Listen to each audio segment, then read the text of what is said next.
ازيكم عاملين ايه؟ يا رب تكونوا بخير. النهاردة موضوعنا عن حاجة مهمة قوي لازم كلنا نكون واخدين بالنا منها، وهي رسائل ربنا لينا. بس قبل ما نبدأ جهزي مشروبك المفضل واقعدي في مكان هادي ومريح وتعالي نسمع سوا.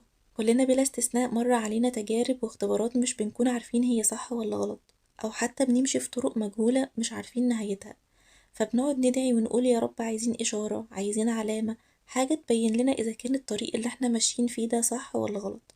وهنا بقى هتلاقي الناس بتنقسم نوعين، وأول نوع اللي هيشوف رسالة ربنا ليه ويفهمها ويلحق نفسه، والنوع التاني بقى وده اللي كلامي ليه النهاردة، اللي بيكون مش شايف الرسالة، أو حتى شايفها وعامل نفسه مش شايف ومغمض عينه عنها. يمكن نكون كلنا في أوقات غمضنا عينينا عن رسائل ربنا علشان الطريق اللي احنا ماشيين فيه عجبنا، بس مش بنكون عارفين إن الطريق ده نهايته مسدودة في الآخر، أو يمكن نهايته مؤذية لينا وهنرجع نزعل ونعيط. في ناس مثلا بتدخل في علاقات وهم عارفين نهايتها وعارفين إن هي مش في مصلحتهم، بس بيكملوا فيها علشان هي عاجباهم، ومع ذلك وهم ماشيين في الطريق الغلط اللي هم عارفين إن هو غلط، ربنا بيبعت لهم برضو رسايل. زي مثلا حاجة فجأة تظهر لك، أو حد ما تعرفوش يكلمك، أو حتى تعرفي حاجة ما كنتش بتدوري عليها ولا عايزة تعرفيها. كل دي رسايل من ربنا ليكي علشان يقولك فوقي وخلي بالك الطريق ده غلط.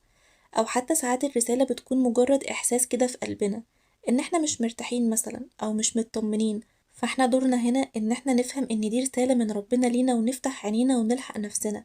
ما تغمضيش عينك وتعملي نفسك مش شايفة، علشان انتي الوحيدة اللي هتيجي في الآخر وهتزعلي وهتقولي يا ريتني كنت سمعت الكلام وصدقت إحساسي، أو حتى فهمت رسالة ربنا ونفذتها.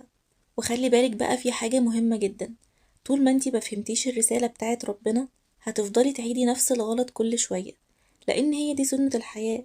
التجربة اللي انتي مريتي بيها وكانت غلط هتفضل تتكرر تاني مع أشخاص مختلفة لحد لما تفهمي الدرس، أو لحد ما تفهمي الرسالة. أوقات بنشوف ناس بتدخل في علاقات كتيرة جدا، بس للأسف كلهم بينتهوا بنفس النهاية، أو كلهم بينتهوا بنفس المشكلة، وهتلاقيهم بيقولوا احنا مش فاهمين ايه اللي بيحصل، أنا ليه حظي كده، أنا ليه بيحصل معايا كده. بس بكل بساطة هقولك انت بيحصل معاكي كده علشان انت مش فاهمة الرسالة، او ما تعلمتيش الدرس، فبتعيدي نفس الغلط تاني، وهتفضل تتكرر معاكي نفس المشكلة كل شوية، بس على هيئة اشخاص جديدة او اشخاص مختلفة.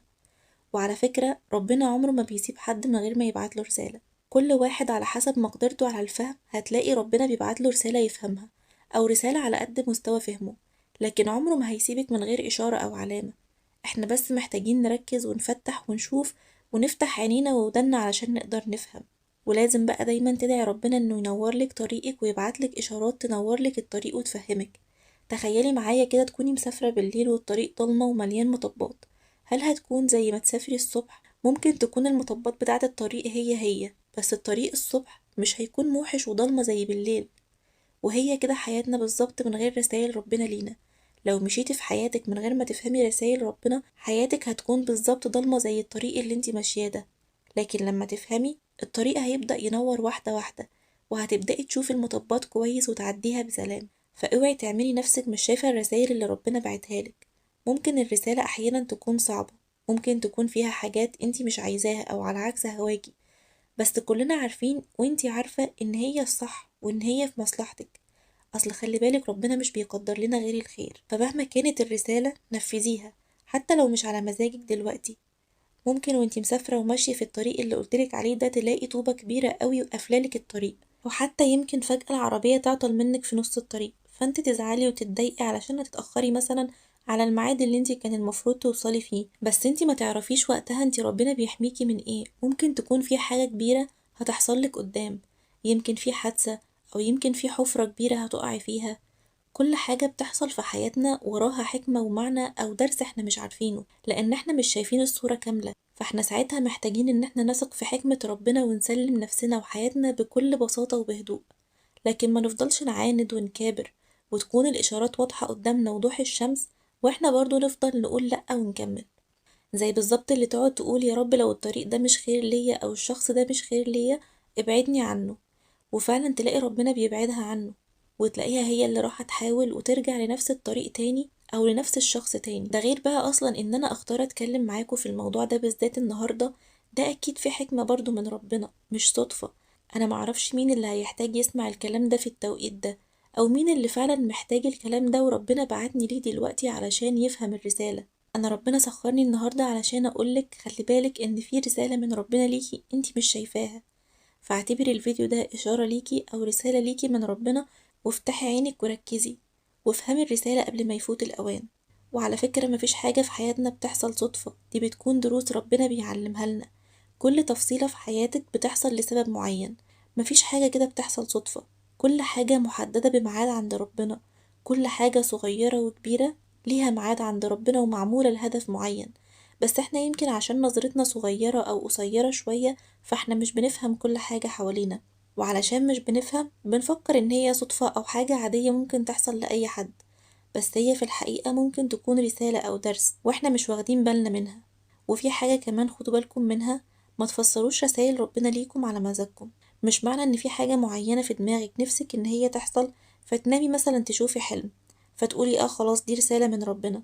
لا، ممكن يكون ده عقلك الباطن من كتر ما انتي بتفكري في الحاجة المعينة دي، او ممكن من كتر ما انتي نفسك الحاجة دي تحصلك فعقلك الباطن تخيلها او نمتي حلمتي بيها وما تكونش رسالة ولا حاجة. او زي واحدة مثلا بتدعي ربنا انه يرزقها بالزوج الصالح فتقوم تاني يوم تلاقي ان في حد متقدم لها فتقول اه ده علشان انا دعيت ربنا امبارح فدي رسالة اكيد من ربنا او دي اكيد علامة. وبعدين تلاقي التجربة اللي هي فيها دي فشلت او ما يطلعش فعلا الزوج الصالح اللي هي كانت بتتمناه وبتحلم بيه. فممكن يكون كل اللي حصل ان ده درس بس في حياتك او اختبار. فمهما حصل ما تحاوليش تفسري رسالة ربنا ليكي على مزاجك. احنا كل اللي مطلوب مننا ان احنا ندعي ونقول يا رب بين لنا الطريق ووضح لنا الطريق، او يا رب بعتلي رسالة واضحة علشان اقدر افهمها. ووقتها مهما كانت الحاجة اللي هتظهر قدامك خديها بالظاهر بتاعها مش تاخديها على اللي يناسب هواكي. ودايما دايما خليكي مع ربنا، ودي اكتر حاجة اقدر اضمنلك بيها انك هتفهمي بيها رسالة ربنا ليكي. لان كل لما كنتي قريبة من ربنا كل لما هتقدري تشوفي الرسالة اسرع وتفهميها اسرع، وهتكون واضحة جدا بالنسبة لك. لان الناس اللي بعيدة عن ربنا هتلاقيهم صعب قوي ان هم يشوفوا الرسالة ويفهموها. ساعات ممكن تكون الرسالة او الحكمة واضحة قدامهم وضوح الشمس وبرضه هيتصرفوا غلط ومش هيفهموا، وده علشان هم بعيد عن ربنا.